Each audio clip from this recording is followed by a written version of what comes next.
There's a lot of variables when shooting pigeon. It doesn't matter, you can't calculate it. It doesn't matter whether it's flying above to one side, across, back to front, front to back, speed of the pigeon, speed of the wind, the cartridge I'm using, the shot size, the weight, the amount of pellets in it, fibre wad, plastic wad, choke that I'm using, length of the barrel. There's so many variations, but just out of curiosity I'm going to place this decoy on the ground. I shall place it something like that to simulate a flying bird, and from about 20 yards, 25 yards, I should just take a shot and see how many pellets do actually hit the decoy, just out of curiosity, and see what happens.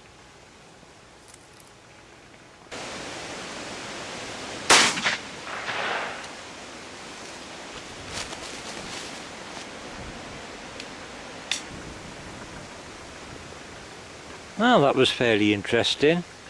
I actually aimed so the body of the decoy was completely obscured by the barrel and the sight was on the top, but all the pellet strikes seemed to be quite low down, and although concentrated in the body area, there are a few in the head, the neck area, there's a few along the tail as well, and underneath, due to the angle obviously, there's a few where it's just scraped, so you could say those possibly would have been a strike in the body if you allow for movement of the bird, flight line, and obviously it would have been a bit higher up as well.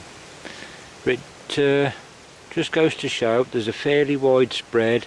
The main area is concentrated in that sort of area, and I did pace out 20 paces, so regardless of how many yards it was 20 good paces.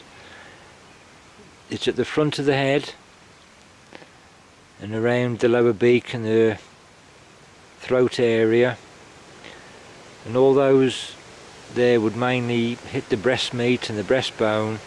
There's a few higher up. This obviously would have brought down the bird if it was a real one, but just an interesting experiment to see. I know allowing for variations, but just interesting to see how many pellet strikes a pigeon will have with a shotgun cartridge. I've counted over 30, and then I'm starting to think, am I double counting or not? But there is at least 30 separate strikes in there, over 30, and none of them penetrated except for a small amount here. It lifted up this side, but there's none that actually come through on the other side, and you can still hear the pellets rolling around, but you can see the pellet strikes there, and a few of the grazes underneath, and also the strikes to the head and the neck area. Quite interesting. I think that was worth using up a decoy for, just to get an idea where the pellets actually do go.